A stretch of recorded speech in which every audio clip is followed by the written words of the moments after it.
Recall that if we have some type of probability experiment, such as flipping coins, in this case, our previous video talked about flipping 3 coins. We have that experiment and we have some type of function that assigns a real number to every outcome in the sample space of that experiment. For example, here was our sample space. We have a function or variable number of heads that assigns a number to each one of the outcomes in that probability experiment in the sample space, and so on. Then we call this a random variable. Due to the fact that each one of the numbers that were generated for our random variable here were all counting numbers, no decimals, immediately it was concluded that we were talking about a discrete random variable as opposed to a continuous one. Turns out that there are several types of discrete random variables, but by far the most famous one is actually called the binomial random variable. In order for something, a discrete random variable, to be considered binomial, then it must contain a binomial experiment. And these are going to be the 4 conditions of a binomial experiment.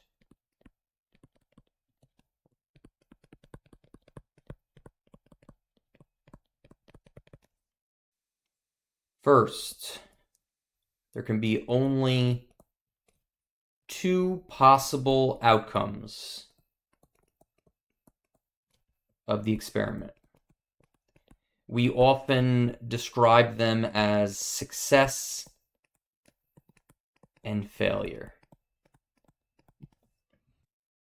Second, the trials of the binomial experiment must be independent. Just a review on what that means. Essentially, the outcome of one trial of the binomial experiment, or whatever it is, cannot influence the outcome of another trial. In terms of probability, that's what you learned in the multiplication rule section, and that will apply the same here.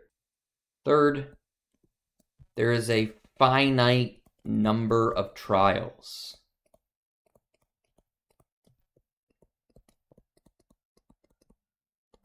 Which we represent as the variable n. To be clear, that means that it can't be infinite. It can't say we go on forever. Like, for instance, we can't say, hey, we're going to do this experiment until we see this outcome. You can't do that. It has to literally be, we're going to do the experiment 5 times, 8 times, 12 times, and that's it. Finite number of trials, n. Our last requirement is that the probability of success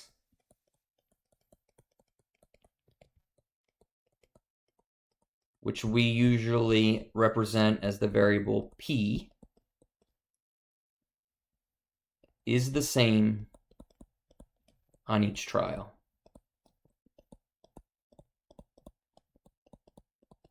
Basically, the probability cannot change from trial to trial. You can have, for instance, like a regular coin that's 50-50, and then have an unbalanced coin that's like 55-45. You can't do that. It has to be the same probability on each trial, or it does not meet the conditions of the binomial experiment. And that's going to be the same for all of us. It has to be all 4 conditions here. All 4 must be met in order for this to be considered a binomial experiment.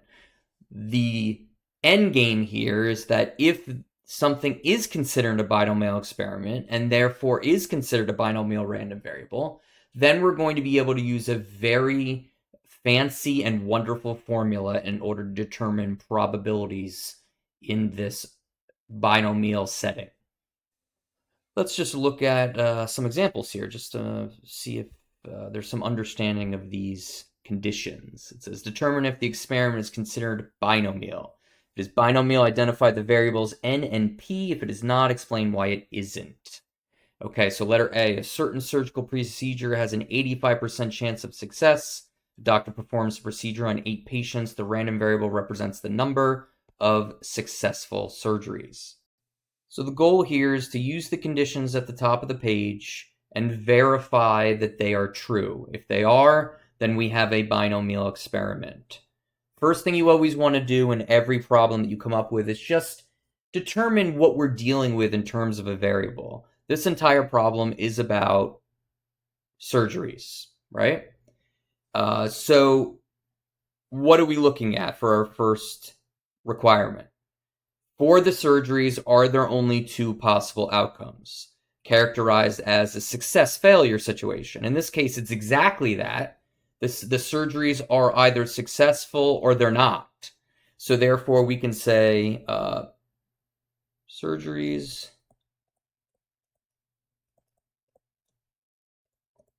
are successful or not. There's only 2 outcomes, right? So that's check. We are good with condition 1. 2, the trials must be independent. Do the surgeries of one patient have anything to do with the surgeries of another patient? And probabilistically, they do not. Therefore, the surgeries are independent. So we can do a nice check there. The last 2 are all about the variables that are going to become very important, N and P, when it comes to applying what you'll soon will learn will be the binomial formula. The first, number 3 here, we were looking for a finite number of trials. So a trial in this is a surgery. So therefore, we need to look at this and go, did they say there was an exact number of patients that were having these surgeries? It turns out they absolutely did. They said that there were 8 of them. So we can say that we have a finite n, which is our important variable here, equal to 8 surgeries. Check. Lastly, is the probability of success, P, the same on each trial? Well, according to this, they told us that there's an 85% chance of success on each trial, which means we can say there's a consistent P equal to 0.85 probability of success.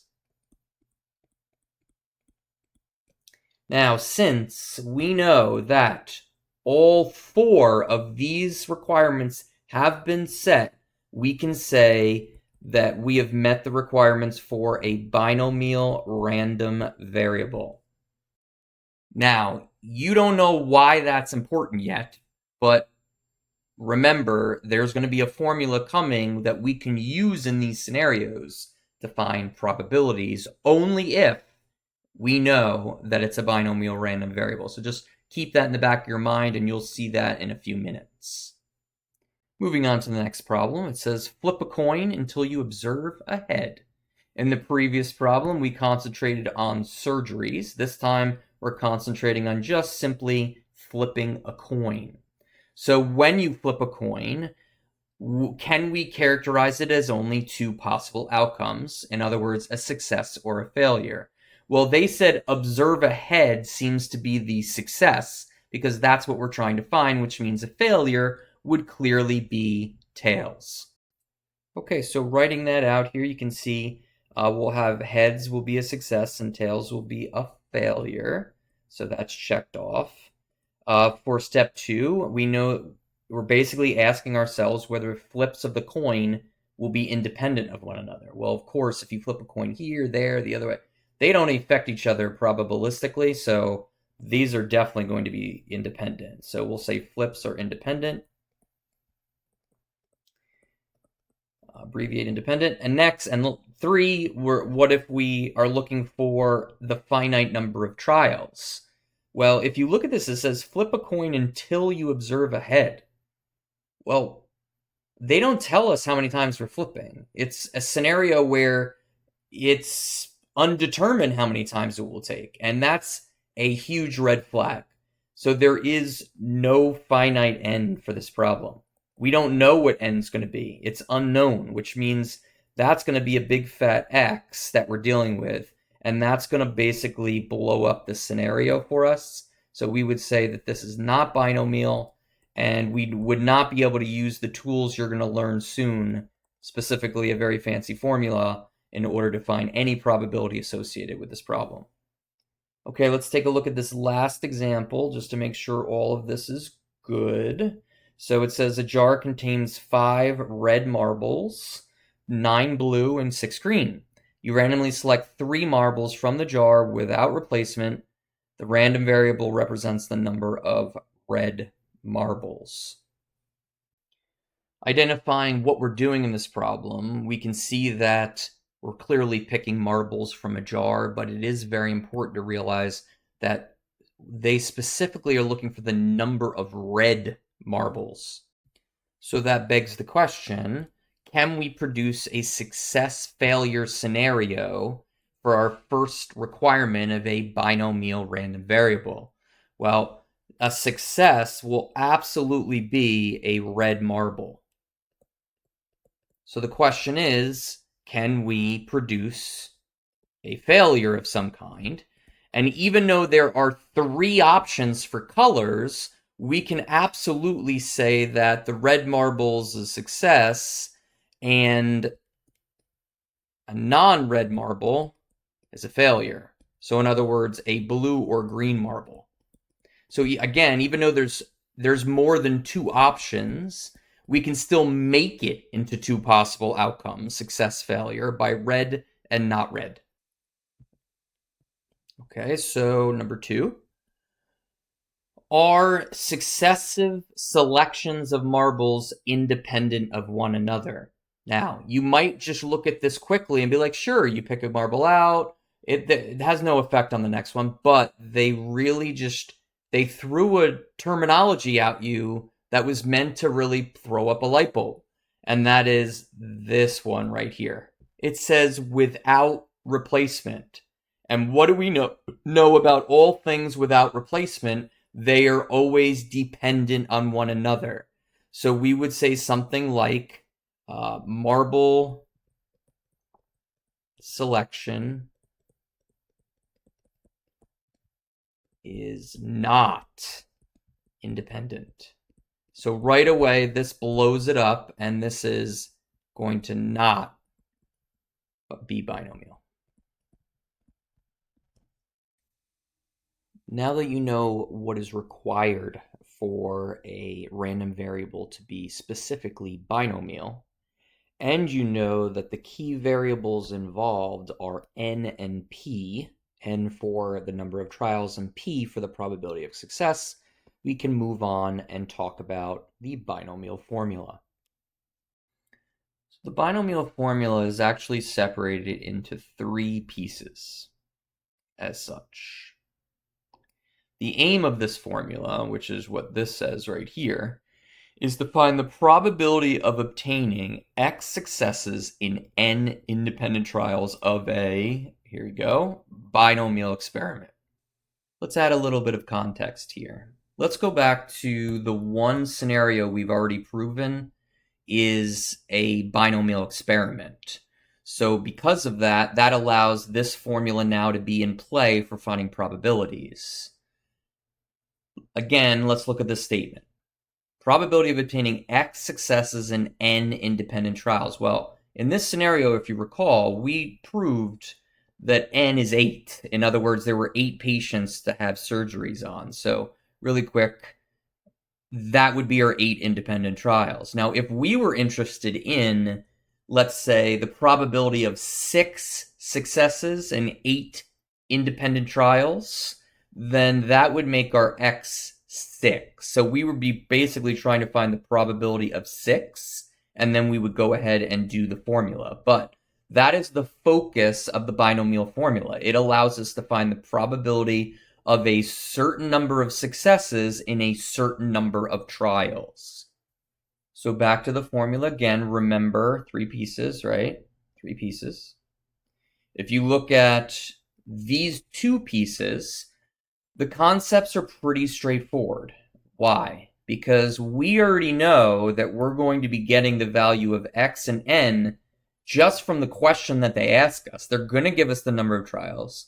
They're going to give us how many successes they want the probability for. And the only other variable present in these two quantities is the variable p. If you return again to our example problem on surgeries, remember that p was provided to us as 0.85. So it really is a straightforward process where you're plugging in values for x, n, and p, and then just doing a little bit of exponential computation. So a base like p to the power of x with numbers involved. Now, the part of the formula that students are often eyeing, because that's the first thing they read, and causes most of the intimidation is this guy over here. So this is actually called a combination. And we read it like n choose k. What is it exactly? It is the number of ways to obtain x successes in n trials.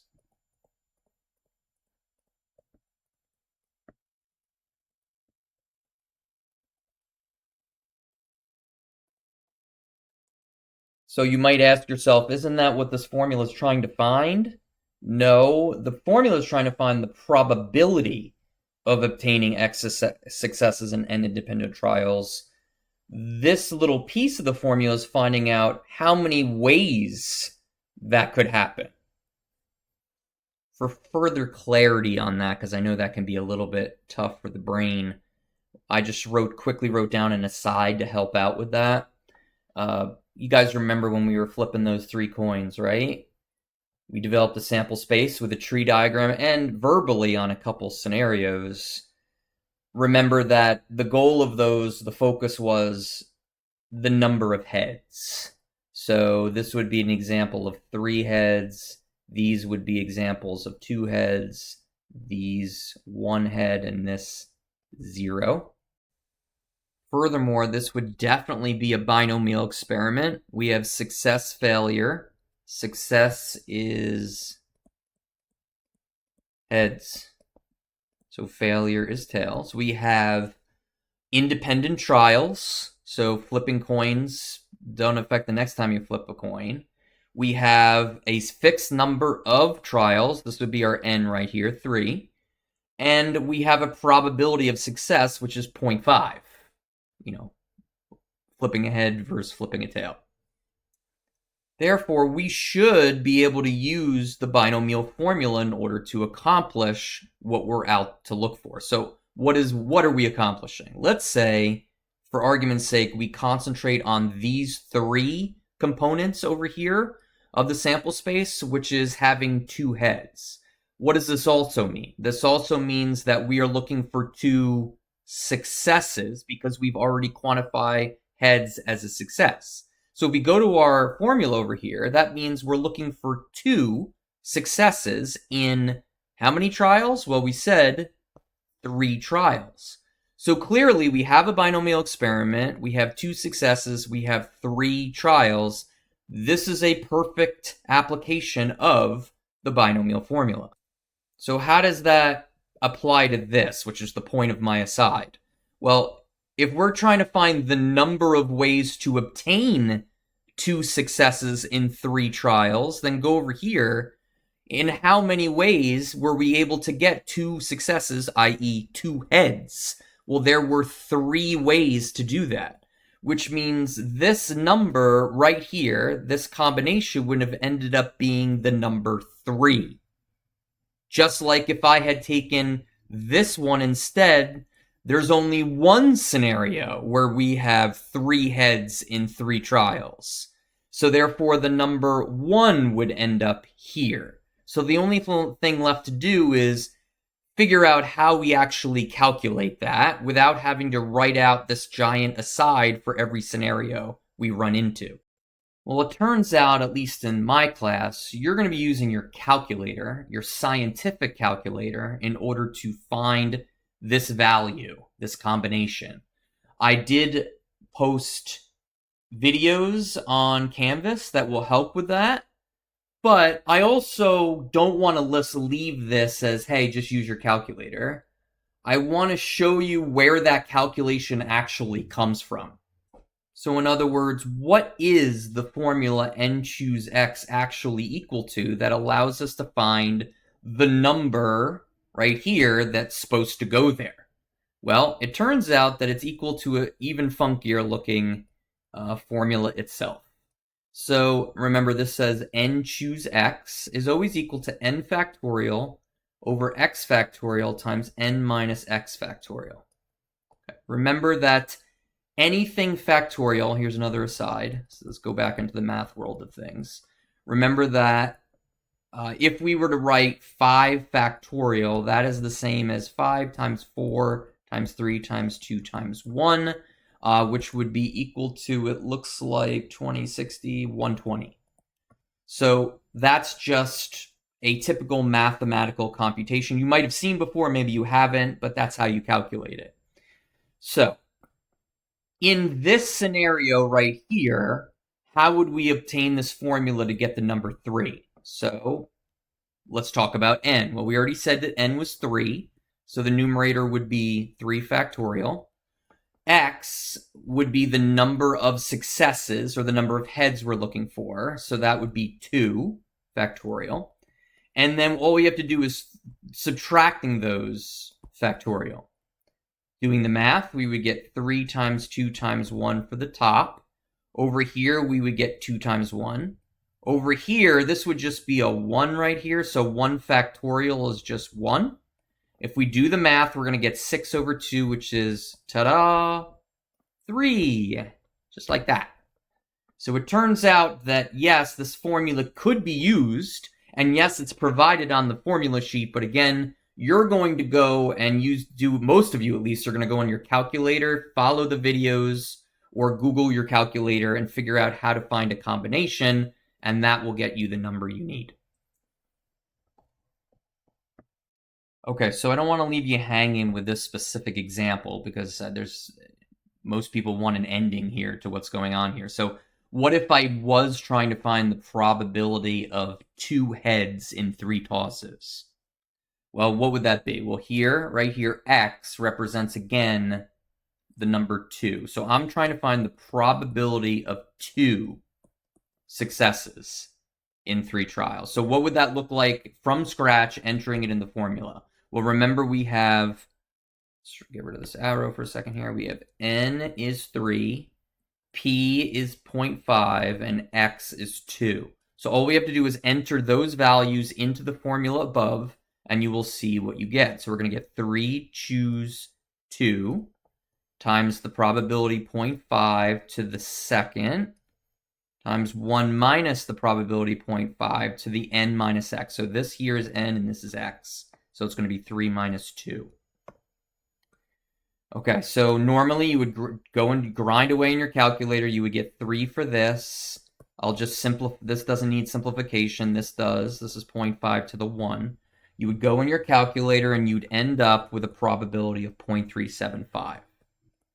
Okay, note, 0.375 is the same as 3/8. If you go back to our previous lesson, we actually had the flipping the 3 coins problem in which we created a probability distribution for it, and we were looking for x to be the number of heads. Well, remember, if we have 2 heads, what is the probability? 3/8, which is exactly what we got for our scenario here. Usually at this point, a student will comment if I'm in class, I go, why on earth would we use that binomial formula considering how easy it was to find this? Like, that'll take a little bit of time. I don't want to go through that whole formula, blah, blah, blah, blah, blah, blah.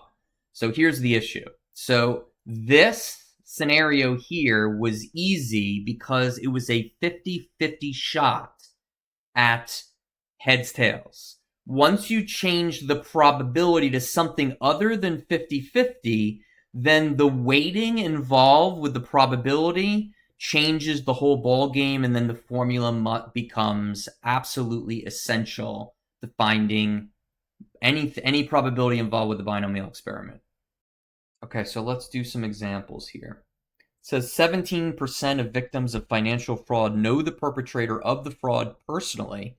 If 5 victims are randomly selected, let the random variable x be the number that knew the perpetrator. Find the probability that exactly 4 victims knew their perpetrator. Okay, so let's just do a brief verification that this is a binomial experiment. First, did they give you a success-failure situation? Well, it looks like being a success is knowing the perpetrator. So this is a success, which means a failure is that you don't. So far, so good. Is knowing a perpetrator for one victim independent of another victim? Absolutely, has nothing to do with each other.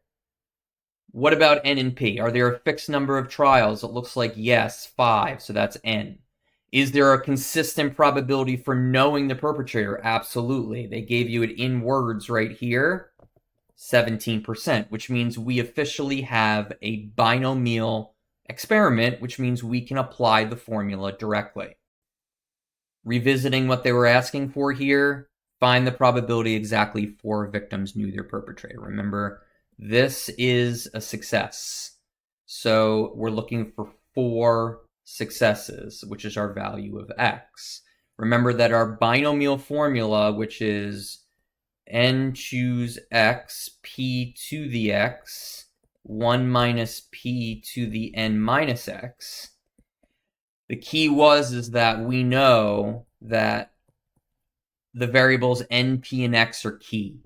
So if we write them somewhere, x is 4,